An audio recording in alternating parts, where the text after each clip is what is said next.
સુસ્વાગતમ hello and welcome. હું છું આપની હોસ્ટ અને દોસ્ત કૃતિ. સ્વાગત છે આપનું મંતવ્ય ન્યૂઝની એક વિશેષ રજૂઆત વાનગી શોમાં. Title sponsored by LG Bandhani hing, essence of authentic taste since 1894, co-presented by Varmora homeware and mother's recipe પ્રેમનો સ્વાદ. તો દર્શક મિત્રો, આજે વાનગીના રસોડે જે પહેલી વાનગી આપના સુધી પહોંચવા જઈ રહી છે તેનું નામ છે વાંગી ભાત. દક્ષિણ ભારતની સૌથી લોકપ્રિય એવી વાનગી. કર્ણાટકમાં ખૂબ જ પ્રચલિત છે આ વાનગી અને ખૂબ જ હેલ્ધી છે. હવે ઘણા બધાને એવી આદત હોય કે શાક રોટલી હોય પણ એની સાથે ભાત તો જોઈએ ને જોઈએ જ. પણ હવે જ્યારે શાક રોટલી ના બનાવવાની ઈચ્છા હોય તો તમે વાંગી ભાત બનાવીને પણ તમારું પેટ આરામથી ભરાઈ શકો છો. અને હા, જો સાંજે ડિનરમાં કંઈ જ પ્લાન ના કર્યો હોય અને એવી ઈચ્છા હોય કે આજે ચલો કંઈક હળવું ખાઈ લેવું છે તો આ વાનગી તમારા માટે વરદાનદાયક બનવાની છે. તો ચાલો મસ્ત મજાની આવી આપણી વાંગી ભાતની રેસીપી ખૂબ જ સરળ રીતે આપણા મહેમાન પાસેથી જાણીએ અને કરીએ આજના શોની શરૂઆત. દર્શક મિત્રો, આજે ફરી એકવાર વાનગીના રસોડે આપણી સાથે શિલ્પાબેન જોડાઈ ગયા છે. Shilpaben, welcome to our show. Thank you. તો આજે તમે વાંગી ભાત લઈને આવ્યા છો, કર્ણાટકની ફેમસ એવી વાનગી લઈને આવ્યા છો. તો સૌથી પહેલા આ વાનગી વિશે જાણીએ આપણે. વાંગી એટલે રીંગણના ભાત, બરાબર છે. ત્યાં તો અલગ અલગ જાતના ભાત બનતા. પોળી ભાત બનાવ્યો તો આપણે એ બી બને છે. પછી તમે આંબલી ભાત ને બધા અલગ અલગ ભાત, એટલે આ રીંગણવાળા ભાત પણ બને. એટલે આપણે વાંગી કહેવાય, એ લોકો વાંગી કહે, એટલે વાંગી ભાત. બરાબર છે. એટલે વાનગીના રસોડે વાંગી ભાત બનવાનો છે. અને પહેલા પણ તમે કહ્યું એ પ્રમાણે અલગ અલગ પ્રકારના ભાત, અહીંયા પોળી ભાત તમે બનાવ્યો છે. એટલે એવો અંદાજો લગાવી શકાય કે શિલ્પાબેન ભાત બનાવવામાં એક્સપર્ટ લાગી રહ્યા છે. સાઉથ ઇન્ડિયન ગમે તે વાનગી હું બનાવી શકું. અરે વાહ, શું વાત છે. તો સૌથી પહેલા આપણે ઇન્ગ્રેડિયન્ટ્સ જોઈ લઈશું. તો વાંગી ભાત છે એટલે રીંગણ લેવાના છે, 2 ભૂટ્ટા નાના અને 2 લીલા રવૈયા આવે છે ને એ લીધા છે સમારીને. પછી આંબલીનો પલ્પ લીધો છે, 1 વાડકી મેં ભાત લીધા છે બાફેલા. પછી 1 નાની ડુંગળી લીધી છે, આદુ મરચાંની પેસ્ટ છે, આ સિંગદાણા છે, તમાલપત્ર અને લાલ મરચું, અને વાંગીનો ગરમ મસાલો વાંગી ભાતનો આવે છે ને એ લીધો છે. વટાણા છે, ચણાની દાળ, અડદની દાળ ને થોડું ઘી અને બેઝિક મસાલા. તો આપણે સ્ટાર્ટ કરી દઈશું. તો પહેલાં ગેસ ચાલુ કરી દઈએ. એમાં 2 ચમચી જેટલું તેલ લઈશું અને 1 ચમચી ઘી.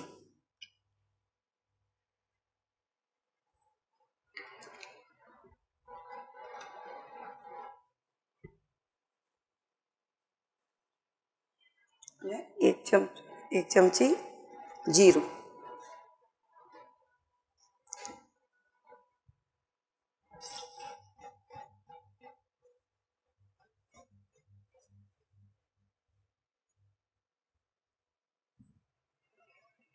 હવે સાઉથ ઇન્ડિયન રેસીપીનો વઘાર છે એટલે એમાં જ અડદની દાળ હોય, 1 ચમચી જેટલી અડદની દાળ,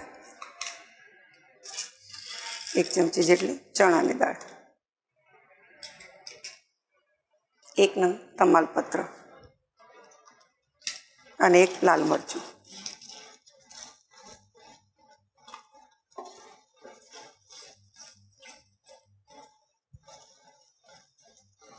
અને થોડો મીઠો લીમડો.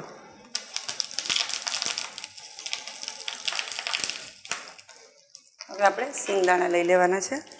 અહીં 2 થી 3 ચમચી જેટલા સિંગદાણા લીધા છે મેં,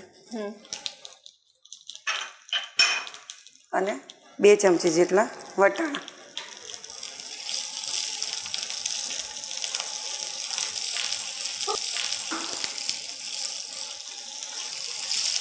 હવે 1 નાની ડુંગળી સમારીને લીધી છે એ એડ કરી દઈશું.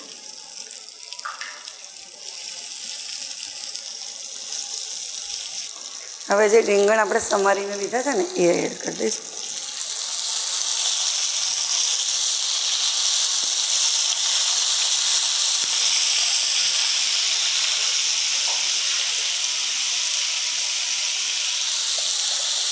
હવે મીઠું સ્વાદ મુજબ, લાલ મરચું પાવડર અડધી ચમચી હળદર.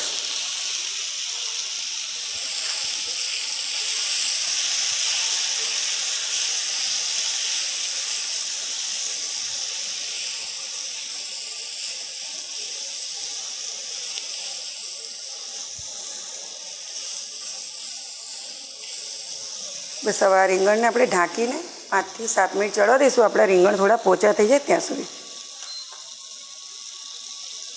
એટલે આમાં આપણે રીંગણને બહુ નાના કટકા પણ નથી કરી દેવાના કે પછી આપણે ઊભી ચીરી પણ નથી રાખવાની?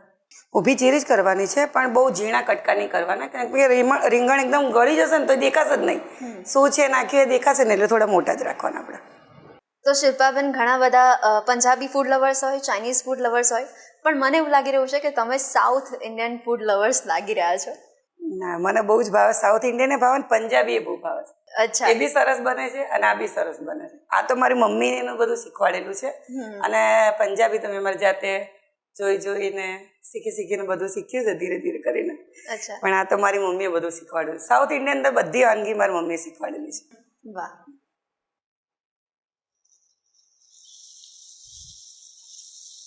તો આપણે રીંગણ જો ચડી ગયા છે, તો હવે એની અંદર આપણે આંબલીનો પલ્પ 2 થી 3 ચમચી જેટલો એડ કરી દઈશું.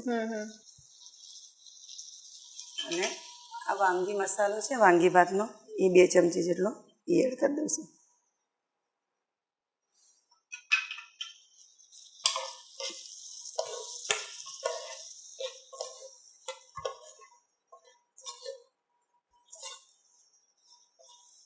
અને હવે આપણે આ ભાત છે ને એ એડ કરી દેવાનો છે.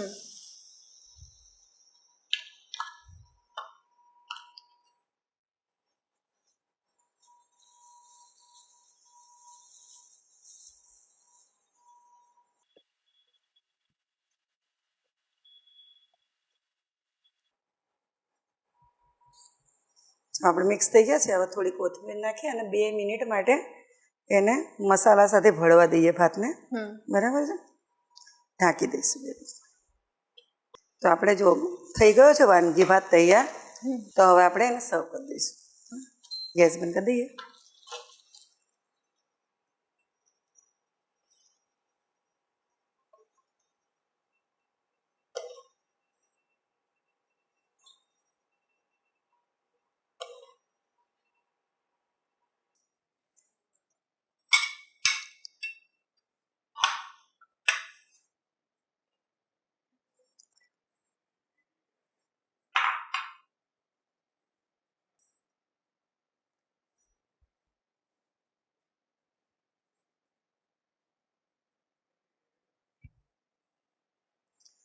તો તૈયાર છે વાનગી ભાત. યસ. તો આવી હેલ્ધી વાનગી અમારા વ્યુઅર્સ સુધી પહોંચાડી Shilpaben, thank you so much. તો દર્શક મિત્રો, જ્યારે આ વાનગી બનાવવાના હતા ને એ પહેલાં શિલ્પાબેન સાથે મારે વાત થઈને તો મેં શિલ્પાબેનને પૂછ્યું કે શિલ્પાબેન, જેને રીંગણનું શાક ભાવતું ના હોય, રીંગણો જ ભાવતા ન હોય, એને વાનગી ભાત ભાવશે? તો શિલ્પાબેને કહ્યું કે આની અંદર જે મસાલા ભળવાના છે ને કૃતિ, એની જ મજા કંઈક અલગ છે. એની મજા તમને ડબલ જોવા મળશે. તો બસ, મસાલાનો જે સ્વાદ અત્યારે તો અહીંયા ભળી ગયો છે, અને સાચેમાં કહું મને પણ રીંગણ નથી ભાવતા, પણ હું ચોક્કસથી ટ્રાય કરીશ. અને કેવા બન્યા છે તમે પણ ટ્રાય કરજો અને પછી મને પણ જણાવજો. તો દર્શક મિત્રો, બ્રેક બાદ શિલ્પાબેન આપના માટે બનાવવા જઈ રહ્યા છે રસિયા મુઠિયા. અત્યારે લઈ લઈએ એક નાનકડો બ્રેક. વાંગી ભાત બનાવવાની સામગ્રી: ભાત, રીંગણ, લીમડો, તમાલપત્ર, આંબલી, વટાણા, ડુંગળી, તેલ, આંબલીનો પલ્પ.